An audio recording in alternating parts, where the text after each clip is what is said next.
Hey guys, happy Friday. It's good to see you. I'm sorry I missed you on Wednesday. Things just kind of got out of hand with a lot of the projects that I'm working on right now. I started trying to finish off some other projects.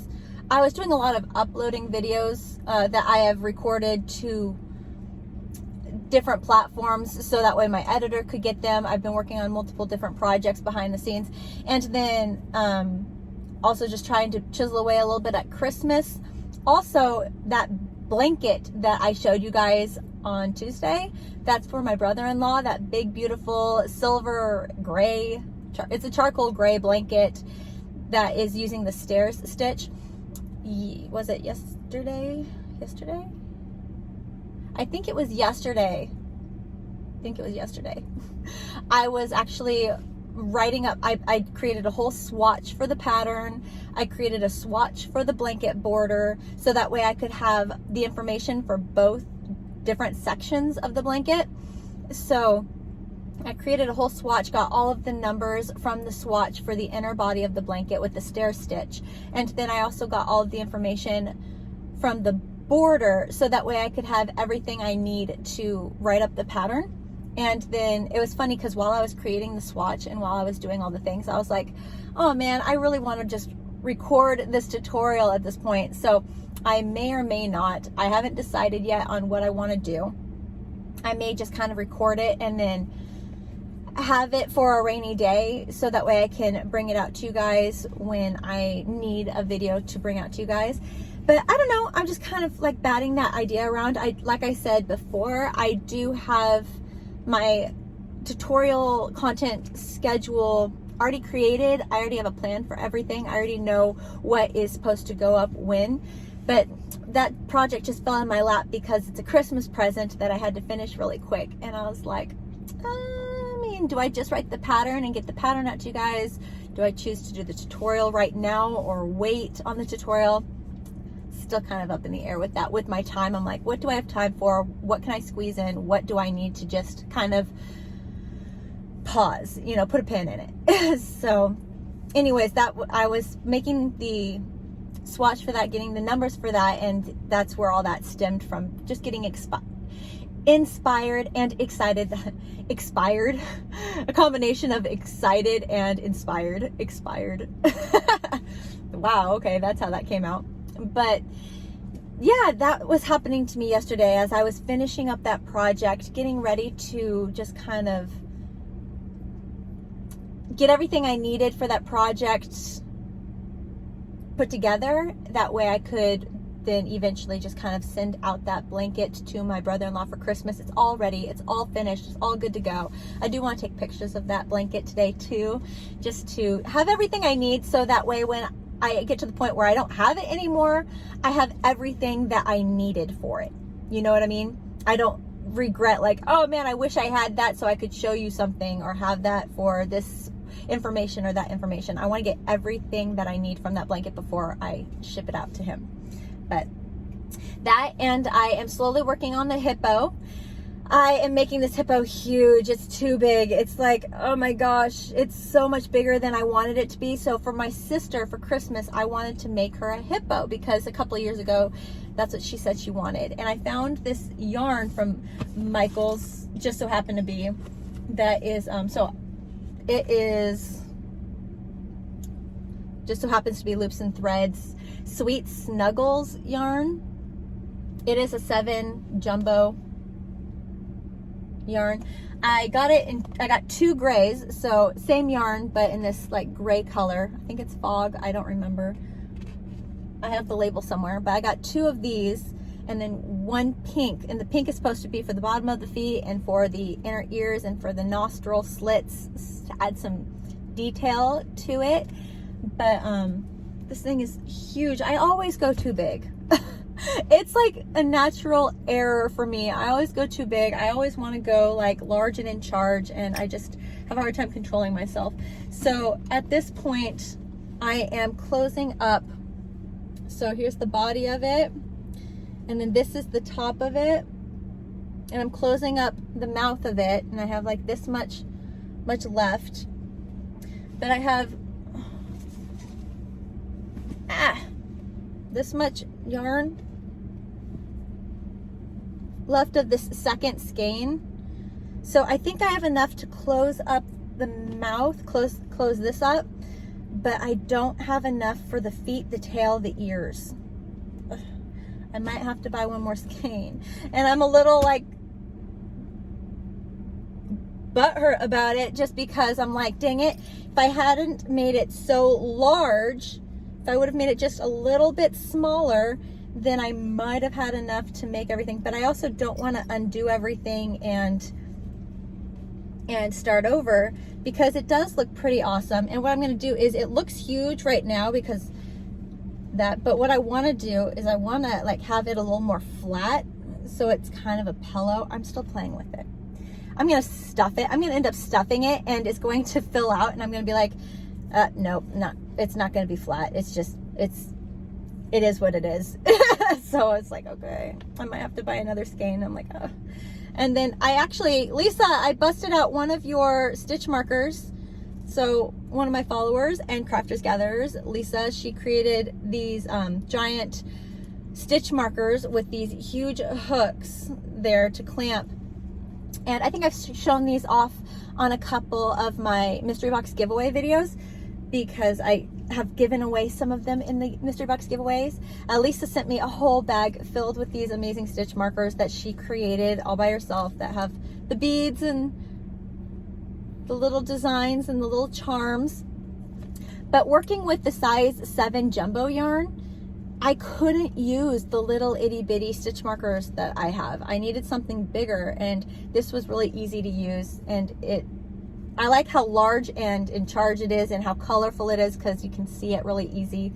And so I'm definitely using it. I've used it through the whole project, but this is where I'm at with it. But what I noticed with the pattern is the stitches, so pink, I'm writing it out as I go. I'm taking a pattern for a hippo, and I have just extremely enlarged it. So I'm adjusting a lot to the pattern. Actually, it's not completely in line with the pattern, the small pattern, because I've done a lot of adjusting to where I increase, where I decrease, how long I keep a certain section.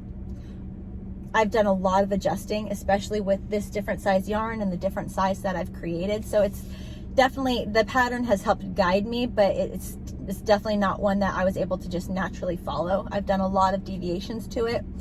And I'm trying to write down a lot as I go. I'm writing down every round as I go, so that way I can reference it in the future. But I'm noticing that the stitches that I am going with, they don't, as I'm decreasing the nose part right now, it's not hitting evenly on the decreases, whereas I do my last decrease round and I have a few stitches left over at the end. And that's not because I missed a stitch or missed a decrease. It's because the numbers aren't even enough for the hit. So I'm like, do I just kind of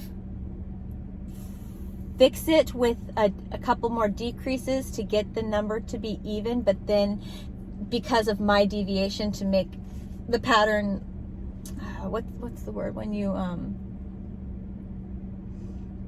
where I just kind of finagle the pattern to meet what I want it to do. I could do things like extra decreases in certain places to get it to hit right.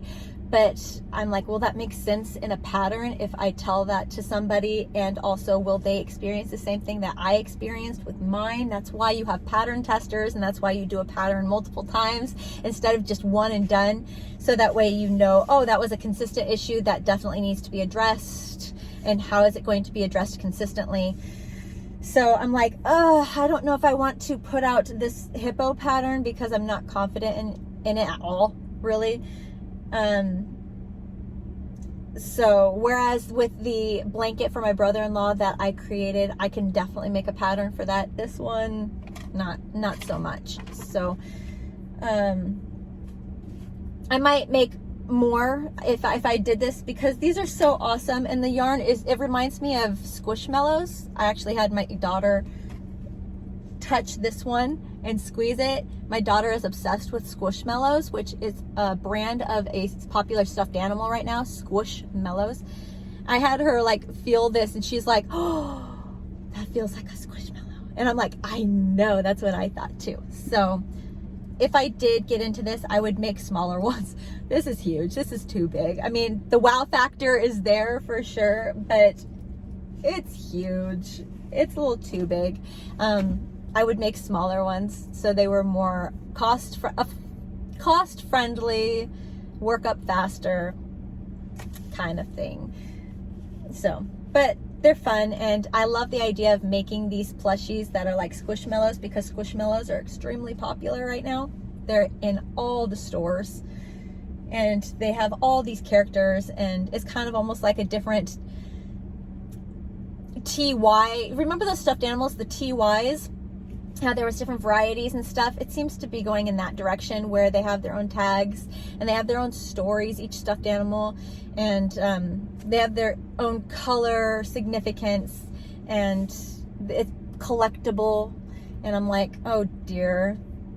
It would be cool though to create a line of stuffed animals that was collectible and something that you could create a family off of, you know, something to continue on and bridge on. That would be really neat. I just wish that stuffed animal crochet tutorials did well on YouTube. Not so much. They're more so great for patterns, so that way crocheters who know how to crochet can just take the pattern and make it. But as for like tutorials, they don't do well. They just unfortunately don't, and it makes me so sad. Anyways, moving on from that, I'm also working on my daughter's dead fish beanie, so I have a couple things. I'm just trying to mad dash a lot of these projects for Christmas. This is where I'm at with the dead fish beanie. I'm starting at the bottom, the smallest point. Starting at the smallest point and working my way up. And I'm using the single crochet back loop only. I'm using the crochet hook, H8 5mm crochet hook, and then the yarn that I found that was a color I think will just be spot on was the Red Heart Super Saver stripes in the color Sutherland Stripes. And the main reason why I got this yarn is because the colors were just hitting perfectly for that dead fish look, that the picture that my daughter sent to me. They were just super on point. And this yarn actually does feel, it passed the squish test for me. So I was like, oh, I mean, if it passed the squish test, then I think I could make it a beanie. I think it'll be fine. I am finding as it's working up, it doesn't feel like it would be super comfortable to wear, so I might end up going back and lining it with something that is more comfortable to wear, just so that way she will actually, in fact, wear it. It just feels a bit, as I'm working it up, it feels a bit scratchy. It feels, I mean, even though it passed the squish test at first, maybe if I had used an I9 5.5, yeah, H is 5, I is 5.5mm crochet hook. Maybe if I went up to the I, then the stitches would be a little bit looser, be a little bit drapier, and might be a little bit more comfortable to wear. That is very valid, very true, because it did pass the squish test when I felt the yarn. Maybe I'm just using a crochet hook that happens to be making the stitchers tighter, which is causing the texture of the project to be a little more scratchy. Not sure. I'm sticking with it though because the color's perfect. So what I might do is I might continue the fish beanie even wider than I had originally intended, and then line it so that way it is comfortable. I gotta figure out how I would line it though. I think I might add, I'll have to figure that out, what I want to add to make it more comfortable. People have done it multiple different ways. They've added the fur yarn and just added the fur yarn on the inside. Some people have added a material such as a fabric like a felt on the inside that they've joined there. There's been a couple things that people have done. So I'll practice with that, play with that, and then if I find that the pattern is awesome and I'm super excited and proud of it, then I will bring it to you guys to see and produce a pattern for you guys to follow. But that is kind of where I'm at with the projects. Next week on the tutorial agenda is mittens, and I really wanted to do mittens, like full closed mittens, because so many different charities ask for mittens. So many. Warm Up America is in desperate need of mittens. The Benilde Hall, I'm like, am I saying that right? Like, forgot the name for a second. The Benilde Hall program, we're asking for adult mittens, anything to keep you warm. A lot of the charities for homeless ask for mittens. There's so many people that ask for mittens. Even a lot of the schools and churches ask for mittens. But a lot of us, it just seems like a daunting project. It seems like a complicated project. It's not. But it just sometimes takes seeing how it's done to be like, oh, that's it. Okay, I'm good. And sometimes that's all it takes, is just seeing how it's done to feel confident in that. So I want to do that next week, make some mittens, and even possibly while I'm in the process of getting that out, send some to Benilde Hall for the charity program. The campaign that we have going on the channel right now. If you don't know, if you haven't heard, on my main channel, I have a campaign going on right now for Benilde Hall. They are looking for men's scarves, beanies, hats, gloves, lapgans, anything to keep these men warm. The Benilde Hall program, I have a whole video explaining what they are, what they're all about on my main channel. Please go check that out. It's really just a location to help these men transition from a place that was lacking hope, a place that was just really hard, to giving them hope in a place and a purpose in life. And it's this transition place to help people get on their feet. And they wanted to do something extra special for their members that are in their program right now by giving them something for Christmas this year that would keep them warm, and something handmade is super extra special. So they reached out to us. They're needing items. They were really light, and they're like, can you guys help us out? And I was like, of course, if we can, then we will. If we have the ability, then we will. So I've already got that started. I think the last day for our campaign is December 16th. It's a Friday, and my hope is by having that be the last day to ship, that Jenna from the program that I've been communicating with will have enough time to get everything, sort everything, wrap everything, and be good to go. And so that's the goal. So yeah, hop on there if you haven't yet already. And again, if, like I say in the video also, if you're overwhelmed with Christmas and your own personal projects, then don't worry about it. Really, if you have so much going on, it's literally just hey, if you have nothing else going on, if you have the ability to make something and send them into them, that's awesome, and they appreciate it so much. But if you can't, don't worry, don't stress about it, okay? But with that, oh my gosh, so much going on. Today I have released a video that's super special, super important. Hannah's book release just went live today. Please make sure you check that out. I'm selling her book on my website to try to help her reach more people. This is the beginning of her journey. She's an incredible author, incredible artist, just blows me away every time I see her stuff. And I'm just trying to support her as much as possible. So her book is on my website right now. If you would like to check it out or even purchase it, if you buy her book, I am giving a 25% off coupon code that's good for your entire purchase all the way through the end of the year. So make sure you use that coupon, guys, and buy yourself something. Buy yourself something. Sometimes we need to have a little something extra special for us to inspire us and keep us excited. And on top of that, I'm also hoping to release a video either today or tomorrow, the Q&A. So in November, I reached out to you guys with questions like, do you have any questions you'd like me to answer? Some of you asked some incredible questions, and I answered them in this video, this Q&A video, along with the slideshow. I love these videos. They're so much fun because I get to really flip the camera on you guys and let you guys be the star with your projects.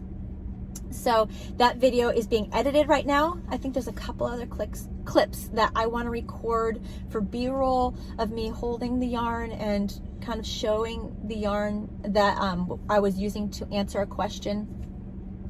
And if I can get those quick little recording clips done and to my editor today, she can incorporate that into the video, and then I'm hoping it's a quick video for her to edit. It's a longer one in the sense that there was some great questions, some really broad questions that I was answering. There's a lot of questions I was answering, and there's some great questions. I just love the questions you guys come up with. I'm like, wow, that's great. That's a good one. So I hope you enjoy that video. So that's coming out very, very soon. And yeah, so that's what I got going on. I hope you guys have a beautiful Friday. I will be seeing you very soon, and I hope to be seeing you a lot next week as well. Next week is my kids' last week in school, and then we got Christmas break. It's all happening so fast, but we're taking it. We're taking it, and we're breaking it down, and we're setting goals, and we're making the most of our time. We're spending our time very, very wisely, right? Right? That's why I have my crochet bag with me here in the car, because whenever I have a moment, get to it. Get to it. All right, guys, I hope you have a great weekend. Love you guys so much. I will see you with the next video. Bye.